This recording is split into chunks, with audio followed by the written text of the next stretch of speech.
Here's a story that a lot of people here, at least in the United States, aren't going to really pay a lot of attention to.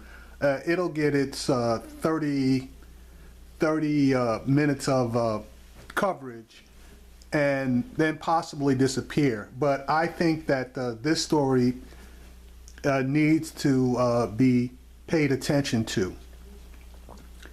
The Russian ambassador to Turkey was assassinated, and he wasn't assassinated by a Kurd, okay? He was assassinated by a Turkish national who happened to be a police officer, okay? Now, for those of you who really aren't up on history, World War I was started by the assassination of a diplomat, and then things tended to spiral out of control. Now, I don't think that that's going to really be the case today, but just so that you're aware, Turkey had a piss-poor relationship with Russia up until about 3 months ago, when there was an attempted coup in Turkey. And for whatever reason, Turkey started to talk to Russia in a much more, let us say, conciliatory manner. This may throw a monkey wrench into the works as far as that's concerned. Now, I don't applaud the death of anybody, but it looks like Russia may start to pay the price of having their people attacked and assassinated for their handiwork in Syria and a couple of other countries that they have been throwing their 2 cents into. Here's a story from Andrea Mitchell. And our update on the breaking news out of Turkey. The Russian ambassador to Turkey has died after having been shot today at an art exhibit. NBC News chief foreign correspondent Richard Engel in Istanbul again. Richard, this is just terrible news in every level. Fill us in with what you know. Well, a lot more detail since we last spoke just a few minutes ago. The Russian Foreign Ministry saying that the Moscow's ambassador to Turkey, Andrei Karlov, has died. Video has emerged from the scene. He was speaking at a podium at an art exhibit. He was a few minutes into his remarks when a young man, cleanly shaven, in a suit and tie, who was standing behind him, behind where he was speaking in front of an audience, pulled out his pistol and opened fire on the ambassador. Then he began to shout, first in Arabic and then transitioning to Turkish. He said, Allahu Akbar. He said that he is a jihadi who's taken a pledge of allegiance to Muhammad. Then transitioning into Turkish, he said, don't forget Aleppo, don't forget Syria. You will not taste security if our brothers and sisters do not have it. Everyone who participated in the all those will pay heavily who helped create the cruelty in Syria. So the gunman clearly trying to link this shooting to Russia's involvement in the bombing campaign of Syria and the fall of Aleppo, which just happened a few days ago.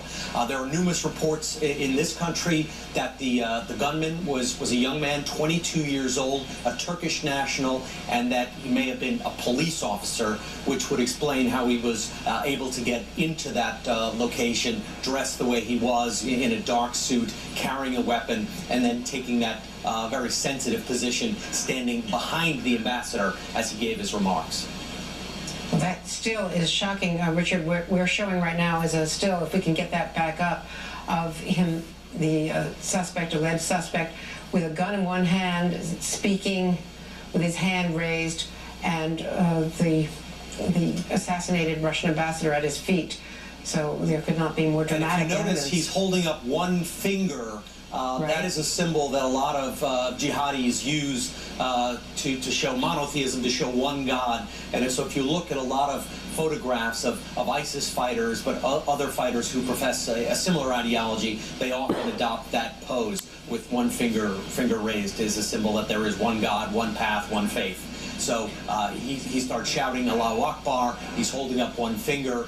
The ambassador went down like a stone. You can see that in the video. He just dropped. And there's even a little bit of footage of an exit wound as the bullet apparently entered from his back and came out around his collarbone. Obviously at close range in a small space. Richard, if you could just take a step backward. We're talking about the relationship, of course, the backdrop here is Turkey and Russia, the conflict over that shoot down of the Turkish plane, but then Erdogan moving closer to Russia in his allegiance and against the United States, playing a real power play after the attempted coup that failed against Erdogan himself. So there's the whole political nexus there. We'll see how this plays out and the repercussions, but obviously Moscow is going to be furious about this, and the question is where the blame will come down.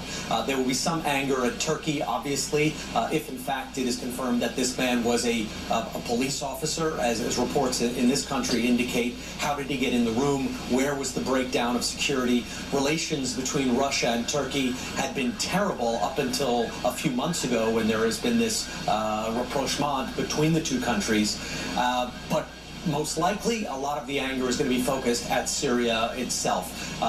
Aleppo has fallen.